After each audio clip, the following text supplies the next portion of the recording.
Hello दोस्तों, कर्स of Oak island इस show के बारे में 10 ऐसे अमेजिंग फैक्ट हम आपको बताएंगे जो आप नहीं जानते होंगे।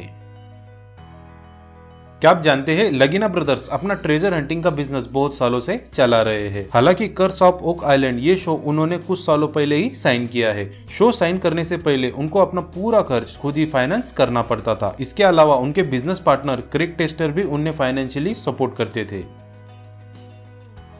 रिक लगीना को ट्रेजर हंटिंग कंपनी बनाने का ख्याल असल में 2005 में रीडर्स डाइजेस्ट में छपे हुए एक लेख को पढ़कर आया था, जिसके बाद उन्होंने अपने भाई और बिजनेस पार्टनर के साथ मिलकर ट्रेजर हंटिंग कंपनी शुरू की थी और उनका यह फैसला उनकी तकदीर बदलने वाला साबित हुआ था।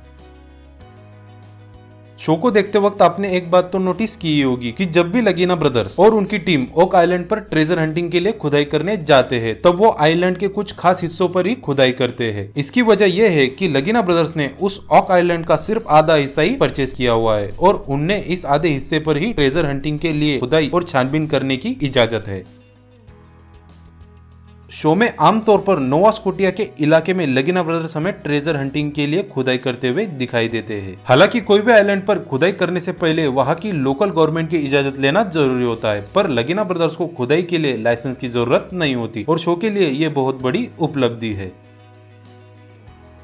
शो शुरू होने से पहले भी लगीना ब्रदर्स ट्रेजर हंटिंग के लिए अलग अलग आइलैंड पर जाते थे, पर उसी दौरान उनके कंपनी के एक साथी की डेथ हो गई थी। पर कुछ लोगों का कहना था कि उस आदमी ने एक शाबित आइलैंड पर खुदाई की थी जिसकी वजह से उसकी डेथ हो गई थी, पर इस दावे को लगीना ब्रदर्स ने ज्यादा हवा नहीं दी थी।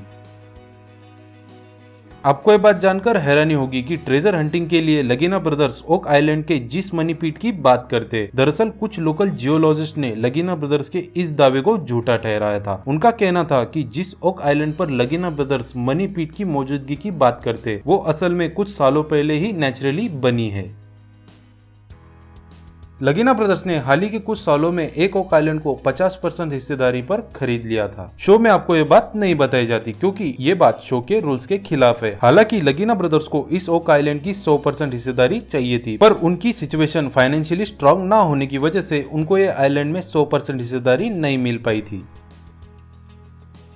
क्या आप जानते हैं लगीना ब्रदर्स यानी कि रिक और मार्टिन, इन दोनों ने अपनी ट्रेजर हंटिंग कंपनी शुरू की थी, पर उनके परिवार को इस बात पर बिल्कुल भी भरोसा नहीं था कि ओक आइलैंड में कोई भी खजाना है। रिक और मार्टी के परिवार के सदस्य ट्रेजर हंटिंग में विश्वास नहीं रखते थे, पर लगीना ब्रदर्स को हाल ही में कुछ ट्रेजर मिलने की वजह से उनके परिवार में ट्रेजर हंटिंग को लेकर विश्वास बढ़ा है।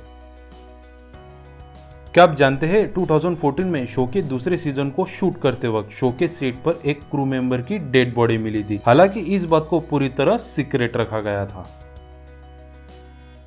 शो के हिस्टोरिकल मिस्ट्री और एंडलेस कॉन्स्पिरेसी कॉम्बिनेशन की वजह से शो को टीवी पर बहुत बड़ा हिट मिला था। जनवरी 2020 में इस शो को पर एपिसोड 3.2 मिलियन व्यूज मिले थे। इस दौरान ये शो हिस्ट्री टीवी पर टॉप ट्रेंड पर था। इंडिया में इस शो को देखने वाली ऑडियंस की संख्या भी ज्यादा होने से ये शो इंडिया में भी ट्रेंड कर रहा था।